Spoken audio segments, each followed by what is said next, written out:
இந்த மகர ராசிக்காரங்களுக்கு இந்த நோய் சம்பந்தப்பட்ட பிரச்சனைகள் அப்படின்னு சொல்லும்போது இந்த தொண்டையில் சில சிக்கல்கள் வர வாய்ப்பு இருக்குது. குடும்பத்துக்கு இப்போ டைம் ஆகாது. அப்போ திருமணம் அப்படின்னும் போது கண்டிப்பாக தள்ளி போடுங்க. இப்போ வேண்டாம், இன்னொரு 1 வருஷம் போகட்டும். டைமிங் ப்ளஸ் ஒரு குறிப்பிட்ட தொழில் ப்ளஸ் குறிப்பிட்ட ராசி, இப்படி தான் இது ஒர்க் அவுட் ஆகும்.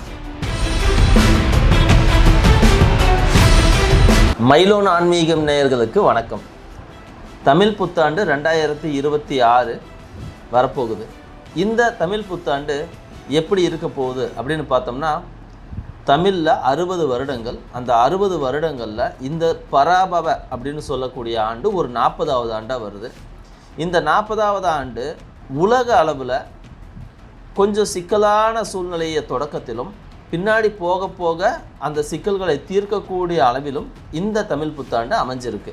முதல் ஒரு 6 மாதம் கொஞ்சம் நெருக்கடியான, இப்போது உலகெங்கும் இருக்கக்கூடிய இந்த போர் சூழல், பழையபடியே ஒரு லாக்டவுன் மாதிரியான, இல்லைனா அதுக்கு நிகரான ஒரு சிக்கல், இந்த மாதிரியே தான் தொடங்கி முடியும் போது நல்லா இருக்கும். காரணம் என்னென்னா, இந்த வருடத்திற்கு ராஜாவாக குரு வர்றார், இந்த வருடத்துக்கு மந்திரியாக செவ்வாய் வருகிறார். வருடம் தொடங்குவதும் செவ்வாய்க்கிழமையிலேயே தொடங்குது.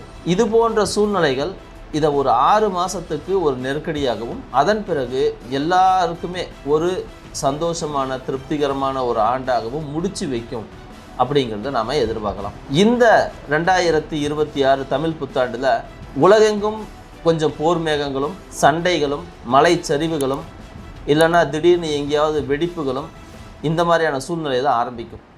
இதெல்லாம் உலகத்துக்கு நடக்கிறது. இது எல்லாருக்கும் பொதுவாக போகக்கூடிய அமைப்பில் தான் போகும். அதே சமயம் தனி மனிதர்கள் வாழ்வில் இவையெல்லாம் நல்லது செய்யுமானா, எல்லா தனி மனிதர்களுக்கும் இந்த கல்யாணம் நடக்கிறது, குழந்தை பிறப்பு, அவங்க தொழில் ரீதியாக சில விஷயங்கள் போகிறது, அவங்க விருப்பங்கள், வீடு கட்டுறது, வெளிநாடு போகிறது, இப்படி பல்வேறு விஷயங்களை எல்லாருடைய வாழ்க்கையிலையுமே செஞ்சுக்கிட்டே தான் இருப்பாங்க. ஸோ ஒரு சின்ன லேகு தான் உலகளவில் ஏற்படும். ஆனால் அது தனி மனிதர்கள் வாழ்வை முழுவதுமாக மாற்றியெல்லாம் விடாது. அவங்கவுங்க வாழ்க்கை சுமூகமாக போய்கிட்டே தான் இருக்கும். ஸோ அந்த மாதிரி ஒவ்வொரு ராசிக்கும் எப்படி போக போகுது அப்படிங்கிறது தான் நாம் இந்த வீடியோக்குள்ளே பார்க்க போகிறோம். மகர ராசிக்காரங்களுக்கு இந்த தமிழ் புத்தாண்டு எப்படின்னு பார்க்கும்போது ஓகே தாங்க. ஓகேன்னு கூட சொல்ல முடியாது, கொஞ்சம் சூப்பர்னே சொல்லிடலாம். எப்படி இதெல்லாம் சொல்லலாம் அப்படின்னா, இயல்பிலேயே கொஞ்சம் தனிச்சு இருக்குதுன்னு ஆசைப்படுறது, தான் உண்டு தன் வேலை உண்டுன்னு இருக்கிறது, ரொம்ப அதிகமாக சோசியலைஸ் ஆக முடியாமல் இருக்கிறது, ரொம்ப எல்லாத்துக்கிட்டையும் ஃப்ரீயாக பழகிறது, இதெல்லாம் மகர ராசியோட அடிப்படை குணங்க. சும்மா ஜாலியாக அப்படியே போயிடுவாங்க. எவ்வளோ பெரிய விஷயத்தையும் சின்னதாக டக்குன்னு செஞ்சுட்டு போயிடுவாங்க. சில நேரங்களில் பயங்கரமாக உழைக்கிறது, அப்படியே ஆப்போசிட்டில் போய் சோம்பேறித்தனமாக இருக்கிறது, இதெல்லாம் மகர ராசியின் அடிப்படை குணங்கள். ஆனால் கடந்த கொஞ்ச காலமாகவே பார்த்திங்கன்னா 6ஆம் இடத்து குரு, 3ஆம் இடத்து சனி, இவங்கெல்லாம் என்ன பண்ணாங்க, உங்கள் முயற்சியவே முடக்கிட்டாங்க. ஏதாவது செய்யணும் அப்படின்னு நினச்சா அப்போ தான் ஏதாவது ஒன்று வரும். எது வாங்கினாலும் அது ஒரு டிஃபெக்ட் இருந்துக்கிட்டே இருக்கும். எது வாங்கினாலும் அதில் ஒரு சீக்கிரமாக அது டேமேஜ் ஆகிடுறது. இப்படி நிறைய விஷயங்கள் மகர ராசிக்கு நடந்துக்கிட்டே இருந்துச்சு. ஆனால் இப்போது நேரம் மாறி இருக்குது. இந்த தமிழ் புத்தாண்டு நிஜமாகவே மகர ராசிக்காரங்களுக்கு ரொம்ப ரொம்ப ரொம்ப ரொம்ப அற்புதத்தை தான் செய்ய போகுது. எந்தெந்த வகையில் அற்புதம் செய்யும்? அதாவது மகர ராசிக்காரங்க பணம் இருந்தால் பாட்சா மாதிரி வாழ்வாங்க, பணம் இல்லைன்னா பக்கிரி மாதிரி வாழ்வாங்க. இது அவங்களுக்கு ஈஸியாக வந்தது. அதுவே இப்போ அவங்களுக்கு அது ஒரு ப்ளஸ் பாயிண்ட்டாக மாறப்போகுது. எப்படி மாறும்னு பாருங்களேன். இல்லைன்னும் போது அவங்க கடன் வாங்கலை, டென்ஷன் ஆகலை, அப்படியே ஓட்டிட்டாங்க. இப்போ அந்த காலம் வந்துருச்சு. ஸோ அவங்களுக்கு பெரிய அளவில் கடன் இருக்காது. அப்படியே இருந்தாலும் அது ஒரு சின்ன லெவலில் தான் இருக்கும், மேனேஜ்மெண்ட் அளவில் தான் இருக்கும். ஆனால் நோய்கள் சார்ந்த பிரச்சனைகள் இருந்திருக்கும். அது இப்போ அதெல்லாம் சரியாக போயிடும். அதை பற்றி ஒன்றும் பெருசாக கவலைப்பட வேண்டியது இல்லை. பணம் வந்துருச்சிங்களா, இப்போ அதாவது உங்களுடைய புகழ் வெளியே போகக்கூடிய நேரம், உங்களை ஊர் உலகத்தில் எல்லாருக்கும் தெரியக்கூடிய நேரம், உங்களுடைய திறமைகள் பேசப்படக்கூடிய நேரம், அந்த திறமைகள் பணமாக கன்வெர்ட் ஆகக்கூடிய நேரம், இப்படி நிறைய விஷயங்கள் மகர ராசிக்கு நடந்துக்கிட்டே வரும். இது அப்படியே ஸ்லோவாக உங்கள் பணமாக கன்வெர்ட் ஆகும், உங்கள் தொழிலாக கன்வெர்ட் ஆகும், உங்கள் பிஸ்னஸாக கன்வெர்ட் ஆகும். அதன் மூலமாக ஒரு பேர், புகழ், பணம் இந்த மாதிரி வரும். நம்ம வெறும் பணத்தை மட்டுமே பேசணும்னு அவசியம் இல்லை. அதே நேரம் உங்களுக்கு அங்கீகாரம் கிடைக்குமானா, ஆமாம் அங்கீகாரம் கிடைக்கும். உங்களுடைய அறிவுக்கு அங்கீகாரம் கிடைக்கும். அந்த அங்கீகாரம், சிலர் அங்கீகாரத்தை மட்டுமே எதிர்பார்ப்பாங்க. மகர ராசிக்காரங்களுக்கு என்ன வேணும் அப்படின்னு கேட்டால் பணத்தை பற்றிலாம் கேட்க மாட்டாங்க. ஏன்னா அவனால் பக்கிரியாகவும் வாழ முடியும். அவனால் சாதாரண சாமியார் மாதிரியும் ஒன்றுமில்லாதவன் மாதிரி ரொம்ப சாதாரணமாகவும் வாழ்ந்துட்டு போயிட முடியும். அப்போது அவங்களுக்கு இந்த பணம் ஒரு பெரிய பிரச்சனை இல்லை. அதே சமயம் ஒரு அங்கீகாரம், தன்னுடைய அறிவுக்கு அங்கீகாரம், உழைப்புக்கு அங்கீகாரம், நேர்மைக்கு அங்கீகாரம், இப்படி தான் எதிர்பார்ப்பாங்க. அது இந்த முறை கிடைக்கும். எந்த தொழில் இருந்தாலும் சரிங்க, உங்களுக்கு இந்த முறை அற்புதமான அங்கீகாரம் கிடைக்கும். உங்களுக்கு இந்த நோய் சம்பந்தப்பட்ட பிரச்சனைகள் அப்படின்னு சொல்லும்போது இந்த தொண்டையில் சில சிக்கல்கள் வர வாய்ப்பு இருக்குது, உதடுகளில் சில சிக்கல்கள் வர வாய்ப்பு இருக்குது, பல்லில் சில சிக்கல்கள் வர வாய்ப்பு இருக்குது. அது சம்மந்தமாக ஏதாவது வைத்தியம் தேவைப்படுதுன்னா அதை பார்த்து செஞ்சுக்கணும். குடும்ப விஷயத்தில் எந்த காரணத்துக்கு ஒன்றும் பிறர் நுழையக்கூடாது. திருமணம் ஆகாமல் இருந்தீங்க அப்படின்னா இப்போ உண்மையிலே அதுக்கு சரியான சாதகமான சூழ்நிலை இல்லை. நீங்கள் வெளி உலகத்தை அனுபவிக்கிறதுக்கு, இல்லைன்னா வெளி உலகத்தை உங்களுடைய புகழை பரப்புறதுக்கு, வெளி உலகத்திலேருந்து நீங்கள் பணம் சம்பாதிக்கிறதுக்கு, தொழில் ரீதியான மேன்மைக்கு இதெல்லாம் பயன்படும். ஆனால் குடும்பத்துக்கு இப்போ டைம் ஆகாது. அப்போ திருமணம் அப்படின்னும்போது கண்டிப்பாக தள்ளி போடுங்க. இப்போ வேண்டாம், இன்னொரு 1 வருஷம் போகட்டும். உங்களுக்கு கல்யாணம் ஆயிடுச்சிங்க அப்படின்னா குடும்பத்தில் தேவையில்லாத பஞ்சாயத்து பிரச்சனைகள் வேண்டவே வேண்டாம். பேச்சுவார்த்தையில் ரொம்ப கவனமாக இருங்க. நீங்கள் ஏற்கனவே ரொம்ப ஜாலியாக ஈஸியாக ஜஸ்ட் லைக் தட்டுன்னு பேசுகிறவங்க இந்த முறை இன்னும் போகும். சில நேரம் கோபம் வந்துருச்சுன்னா, சில நேரத்தில் கோபம் வந்துட்டால் வார்த்தைகள் தடித்து போகக்கூட வாய்ப்பு இருக்குது. இந்த மகர ராசிக்காரங்களுக்கு குழந்தை பிறப்புக்கு இந்த காலம் நிஜமாவே சூப்பரான காலம். பெண்களாக இருந்தால் கருபிடிப்பதற்கு ரொம்ப ரொம்ப அற்புதமான காலம். கட்டாயம் இப்போ குழந்தை உருவாகிடும், அதில் எந்த சிக்கலும் இல்லை. ஆனால் அந்த குழந்தை பிறப்பு பெரும்பாலும் ஒரு சிசேரியனாக போய் முடியறதுக்கு தான் வாய்ப்பு இருக்குது. அப்புறம் அந்த குழந்தை பாட்டி வீட்டில் வளர்கிறதுக்கு, இல்லைன்னா தாய்மாமா கூட வளர்கிறதுக்கு இந்த மாதிரி தான் அந்த வாய்ப்புகளை உருவாக்கி தரும். உங்களை கொஞ்சம் பிஸியாக வச்சுக்கும் அந்த குழந்தை பிறப்பு. குழந்தை பிறந்ததுக்கு பிறகும் இப்படி தான் இருக்க போகுது. ஓகே, சகோதரன் வகையில் அப்படின்னு சொல்லிட்டா கண்டிப்பாக சிக்கல் தான். சகோதரனுடைய உதவிகள் கிடைக்காம போகலாம், இல்லை சகோதரனுக்கே நீங்கள் தான் உதவி செய்யணுன்ற சூழ்நிலை வந்துடலாம்.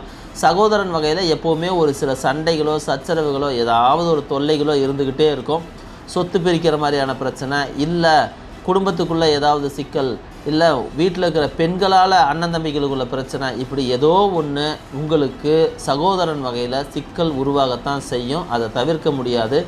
நீங்கள் எடுத்த உடனே பேசலாம், டைம் சரியில்லை, அதனால் ஏதாவது பேச போய் வில்லங்கத்தில் போய் முடிஞ்சிடும். அதனால் இப்போ பெருசாக எதையும் பேச வேண்டாம், அப்புறமா பார்த்துக்கலாம், இப்போ எல்லாம் தள்ளி போடுவோம் அப்படின்ற மாதிரி எடுத்த உடனே டயத்து மேலே பழியை போட்டு நீங்கள் தப்பிச்சு ஓட்டிட்டிங்கன்னா கூட கொஞ்சம் காலில் இந்த பிரச்சனையெல்லாம் சரியாக போகும்போது உங்களுடைய முக்கால்வாசி பிரச்சனை சரியாயிடும்.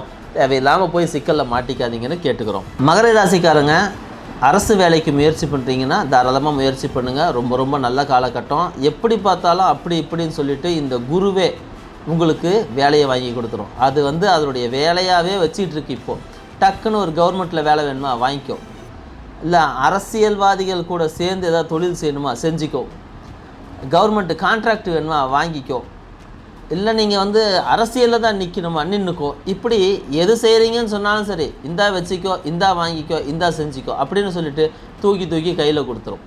ஸோ கவர்மெண்ட் வேலைக்கு முயற்சி பண்ணுற மகர ராசிக்காரங்களுக்கு இந்த காலம் அற்புதமான காலம். ப்ரைவேட்டில் வேலை செய்கிறவங்க, கம்ப்யூட்டர் செக்டாரில் வேலை செய்கிறவங்க, இந்த மாதிரி இருக்கிற மகர ராசிக்காரங்க கொஞ்சம் கவனமாக இருந்துக்குங்க. திடீர்னு ஏதாவது சிக்கல் உருவாக்கி விட்டுரும். சிலருக்கு என்ன ஆகும்னா, இருக்கிற இடத்துல பெரிய பிரச்சனையாகி அங்கேருந்து அவங்கள மாற்றி எங்கேயோ கொண்டு போகிறோன்னு சொல்லிட்டு ஒரு பெரிய போஸ்டிங்கில் கொண்டு போய் விட்டுரும். அடேங்கப்பா அட்டகாசமான போஸ்டிங்க்கு வந்துட்டோமே அப்படின்னு சொன்னால் அங்கேருந்து தான் குடைச்சலே ஆரம்பிக்கும். கொடுத்து கெடுக்கிற வேலையை இந்த முறை கரெக்டாக செய்யும். இருந்தாலும் அந்த உயர்வை தக்க வைப்பதற்கான எல்லா விதமான தகுதிகளும் திறமைகளும் வளர்த்து கொள்வதற்கும், இருக்கிற தகுதிகளை திறமைகளை பயன்படுத்துவதற்கும் இந்த காலம் ஒரு அற்புதமான காலமாக இருக்கும் அப்படிங்கிறத மறந்துடாதீங்க. சரி, இந்த மகர ராசிக்காரங்களுக்கு எந்தெந்த தொழில் செய்கிறவங்களுக்கெல்லாம் இது நல்லா இருக்கும், சப்போர்ட் பண்ணும், கொஞ்சம் நம்மளை முன்னேற்றி விடும் அப்படின்றத பார்க்கலாங்களா? மகர ராசிக்காரங்க உணவு சம்மந்தப்பட்ட தொழில் இருக்கிறாங்க அப்படின்னா நிஜமாவே சூப்பராக இருக்கும். உணவு, தானியம், காய்கறி சம்மந்தப்பட்ட விளைச்சல், இல்லைன்னா மார்க்கெட்டில் அவங்க வேலை செய்கிறவங்க, காய்கறி கடை வச்சுருக்கிறவங்க, அதுக்கு வந்து புரோக்கரேஜாக இருக்கிறவங்க, ஏஜெண்ட்டாக இருக்கிறவங்க, இவங்களுக்கெல்லாம் ரொம்ப ரொம்ப நல்ல காலம், சூப்பராக இருக்கும், நல்ல லாபம் தரும். அதே போல் உங்களுடைய கான்டாக்ட் பெருசாகும். இவ்வளவு நாள் கூப்பிடாதவங்களாம் கூப்பிட்டு இந்த மாதிரிங்க நாங்கள் செய்யலான்ட்டு இருக்கிறாங்க, கொஞ்சம் லோடு தருவீங்களா அப்படின்னு சொல்லிட்டு கேட்பாங்க. ஸோ எப்படி பார்த்தாலும் அந்த பிஸ்னஸ் எக்ஸ்பேண்ட் அப்படின்றது இந்த டயத்தில் நடக்கும். தொழில் ரீதியாகவும் நல்லாயிருக்கும். மகர ராசிக்காரங்களுக்கு பயணம் சம்மந்தப்பட்ட தொழில்கள் நல்லா அமையும். அப்போது டிரான்ஸ்போர்ட் பிஸ்னஸில் இருக்கிறவங்க, ட்ராவல்ஸ் வச்சுருக்கிறவங்க, இல்லை கார் ஓனராக இருக்கிறவங்க, இந்த ரேப்பிடோ ஓட்டுறவங்க, அப்படி இல்லைன்னா இந்த ரெட் டாக்ஸி அந்த மாதிரி வந்து லீஸுக்கு ஓட்டுறவங்க, இவங்களுக்கெல்லாம் இந்த நேரம் நல்லாயிருக்கும். மகர ராசிக்காரங்க தண்ணி சம்மந்தப்பட்ட தொழில், தண்ணி கேனு, தண்ணி பாட்டிலு, அப்புறம் தண்ணி டேங்க் வச்சு வண்டி ஓட்டுறவங்க, இவங்களுக்கெல்லாம் நல்லாயிருக்கும். இல்லை தண்ணியவே வச்சு வேறு ஜூஸ் கடை, ஐஸ்கிரீம் கடை, டீ கடை, இதை ஒட்டி அதிகமான தொழில் செய்கிறாங்க அப்படின்னா அவங்களுக்கும் நல்லாயிருக்கும். பால் சம்மந்தப்பட்ட தொழில் செய்கிற மகர ராசிக்காரங்களுக்கும் இந்த நேரம் சூப்பராக இருக்கும். மகர ராசிக்காரங்க என்ன தொழில் செஞ்சாங்கனாலும் நல்லாயிருக்கும். அப்போது தாவர எண்ணெய்கள், பெட்ரோலியம் ப்ராடக்ட்டுகள், பெட்ரோலியத்தோடைய பை ப்ராடக்ட்டுகள், அப்புறம் வந்து பங்க் வச்சுருக்கிறவங்க, பிளாஸ்டிக் விற்கிறவங்க, தார் விற்கிறவங்க, நைலான் சம்மந்தப்பட்ட மில்லு வச்சுருக்கிறவங்க, இவங்களுக்கு எல்லாத்துக்குமே நல்லாயிருக்கும். பிளாஸ்டிக் பாட்டில் ரீசைக்கிள் பண்ணுறவங்க, இவங்களுக்கும் நல்லாயிருக்கும். மகர ராசிக்காரங்க தார் ரோடு போடுறாங்கன்னு வச்சிங்களேன், அவங்களுக்கு இந்த நேரம் ரொம்ப ரொம்ப சூப்பரான நேரம் தான் சொல்லணும். அவ்வளோ வாய்ப்புகளை உருவாக்கி தரும். இதெல்லாம் வெளியே இருந்து பார்க்கும்போது அப்படியா நிஜமாவா உண்மையாவா அப்படின்னு கேட்குற மாதிரி இருக்கும். ஆனால் இது எல்லாமே உண்மையாக நடக்கும்போது தான் உங்களுக்கு எஸ் நம்முடைய நல்ல நேரம் ஆரம்பிச்சிருச்சு அப்படின்றத நீங்கள் புரிஞ்சிக்கவே முடியும். மகர ராசிக்காரங்க சினிமா துறையில் இருக்காங்கன்னு வச்சுக்கிங்களேன், அவங்களுக்கு இந்த முறை ஒரு சூப்பரான ஒரு பம்பரான ஒரு வாய்ப்பு உருவாக போகுது. அவங்களுக்கு ஏதாவது ஷார்ட் ஃபிலிம் எடுக்கிறாங்களா, அவங்களுக்கு இப்போ சக்ஸஸ் ஆவாங்க. பெரிய ஃபிலிம் எடுத்திருக்காங்களா, அவங்க இப்போ சக்ஸஸ் ஆவாங்க. சினிமா துறையில் நடிகராக இருக்கிறவங்க சக்ஸஸ் ஆவாங்க. எப்படி பார்த்தாலும் சரிங்க, இதை அப்படியே மெதுவாக உருட்டி கொண்டு போய் ஒரு இடத்துல நிற்க வச்சிடும். உங்களுக்கு எப்படியோ ஒன்று நன்மையை செஞ்சு தான் கொடுக்கும். ஏன்னா மகர ராசியில் இருக்கிறவங்க எல்லாத்துக்கும் நன்மைன்றதை விட மகர ராசிக்காரங்க ஒரு குறிப்பிட்ட தொழிலை செய்யும்போது தான் இது நன்மையவே கொடுக்குது. நீங்கள் அதையும் கவனிக்கணும்ல.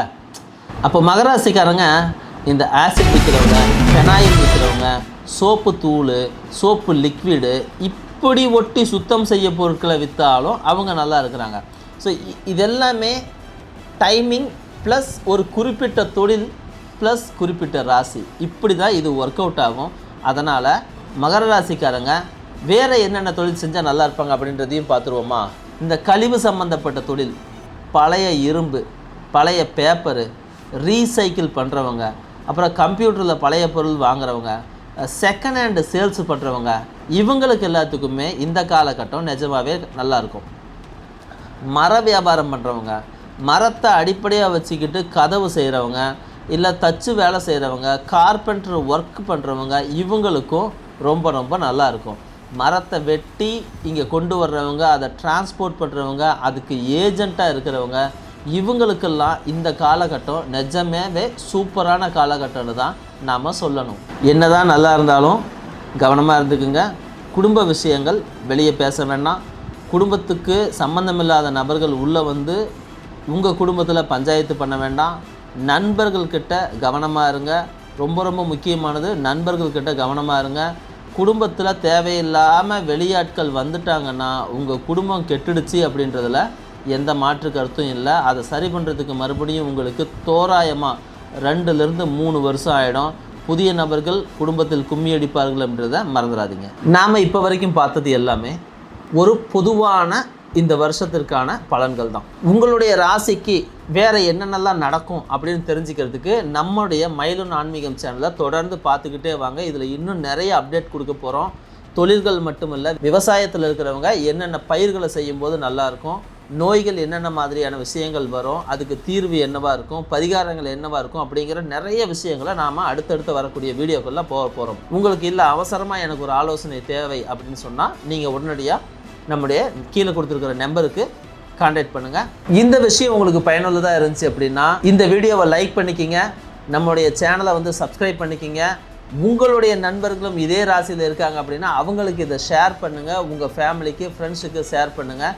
இதுக்கு மேலே உங்களுக்கு ஏதாவது சந்தேகம் இருந்துச்சு அப்படின்னாலும் கமெண்ட்டில் போடுங்க. அதை பார்த்துட்டு நான் உங்களுக்கு அடுத்த வீடியோவில் உங்களுக்கு பதில் கொடுக்குறேன். மீண்டும் அடுத்த வீடியோவில் சந்திப்போம். நன்றி, வணக்கம்.